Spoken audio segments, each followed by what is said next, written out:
Okay, back again. Another day. Better water the garden.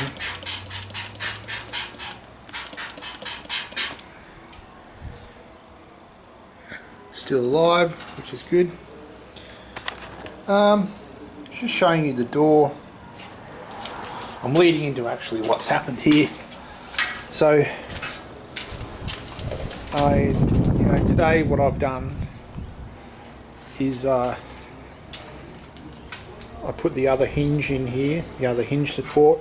I had to cut one of those nuts away and drill it out further. Not sure what happened there, but this one was slightly off, so did that. Got it mounted up to the hinge. This line looks a lot better here too. It still needs to be trimmed down here, and I'll bash that out a little bit to even that up, and that side will look perfect. This will come out a little. It's just pulled in at the moment so that I can get this to line up correctly at the top. There's a lot of flex in it, so yeah, looking good. So this hinge is just floating down the bottom. I would like to have got it bolted in, but there's no structure on the inside of the door frame. And somewhere along the line I've lost the other hinge down here. I don't know where that is. I've got a feeling I've either thrown it out with some rubbish or I never had it in the first place. I'm not too sure. But I've spent a bit of time bracing this whole front end up. So I've got a brace to the frame. I've braced the roof up, so that's level now. And I've braced along here to this, all to the centre of the vehicle, not to the sides. I've got a feeling this is about 3 or 4 mils too far back.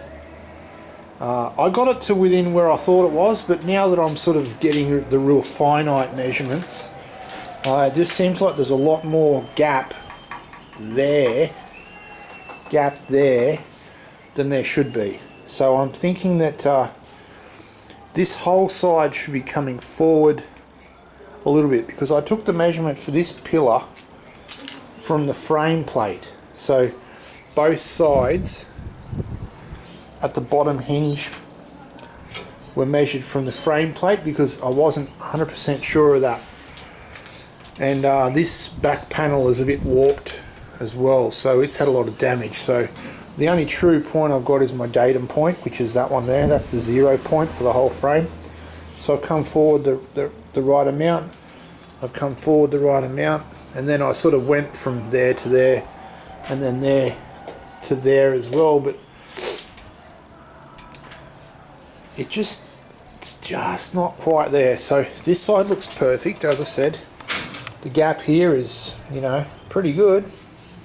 You got to like that. But this one here, it's just a little bit too far. So, and I also measured, so I measured those hinge points underneath all the way to the frame. So something's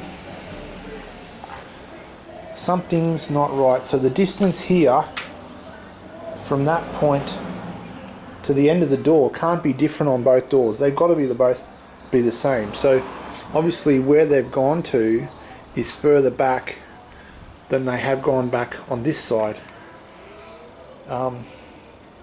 So a little bit more investigation and I'll work it out. But one of these sides is either too far forward. That one, the door fits perfectly and everything's fine, so I'm happy with that.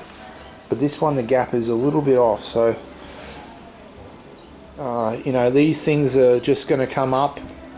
I'm just going to find bits and pieces like this that I have to readjust.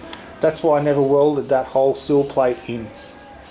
The outer skin's only got 2 tacks, I think, 2 or 3 tacks, and I can actually move this whole side of the whole vehicle backwards and forwards now that I've got this. So I think I'll probably end up doing that tomorrow. All I've got to do is just cut a little line of weld. Actually, I don't even have to cut that. I can just bend that. It's quite thin there, it's only the one layer. So I can probably just leave that, cut the tacks down there, and then maybe just get a jack or something and pull it forward till this meets up.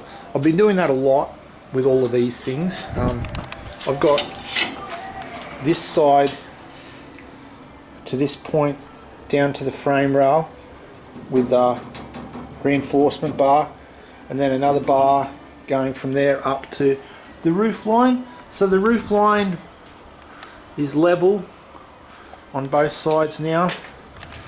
This point here is at the same point from the ground on both sides. I'm just starting to sort of close in on it all now. And let me have a drink. So yeah, had to do a couple of pie cuts, as I said, to bring this one in, which is good. It's quite a nice fit. Now it might be just a matter of me doing that here. I could literally just cut that and then bring it in. But this point here where the hinge goes, that's actually the right distance from the back wall. So not sure, but I'm closing in. I'm closing the gap, so get in there. A lot of work. A lot of work.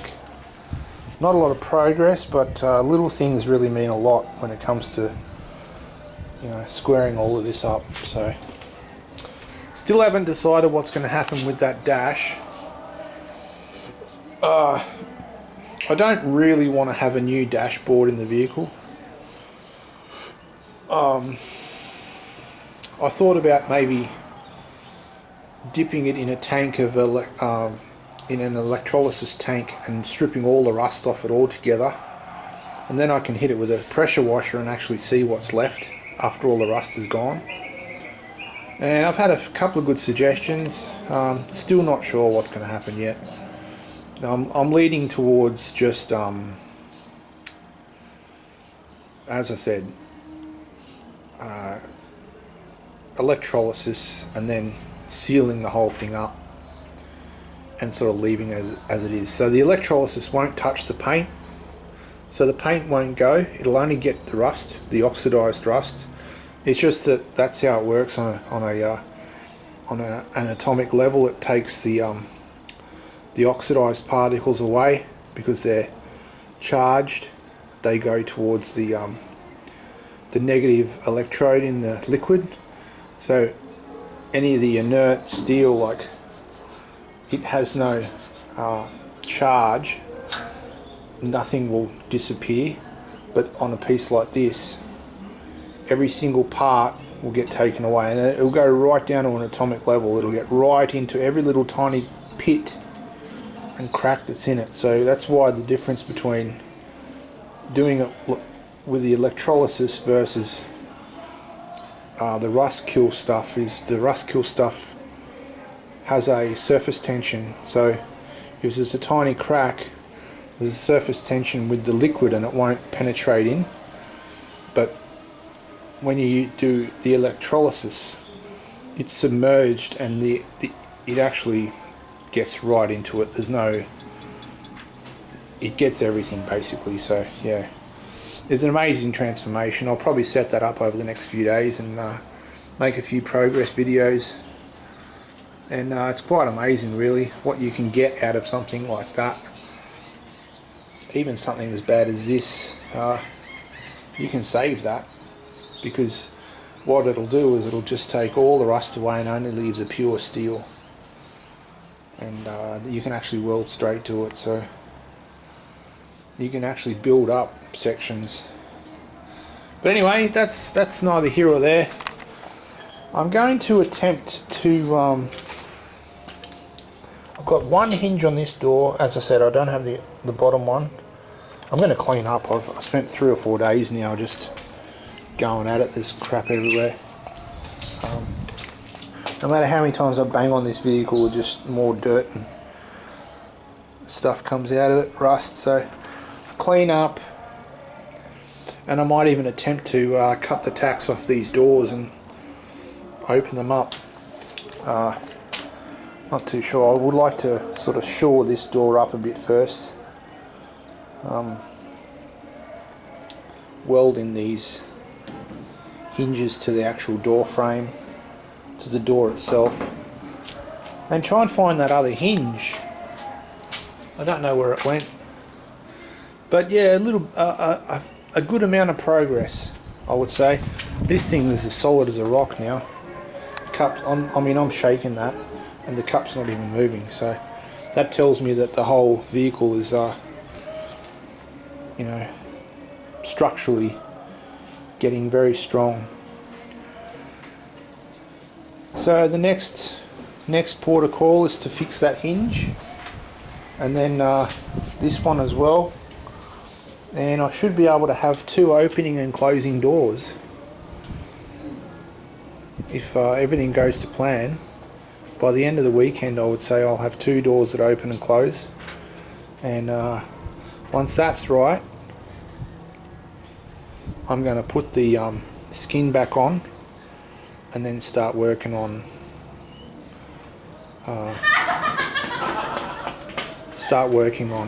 fixing the parts that are all gone, and then doing the bottom part as well. So very exciting,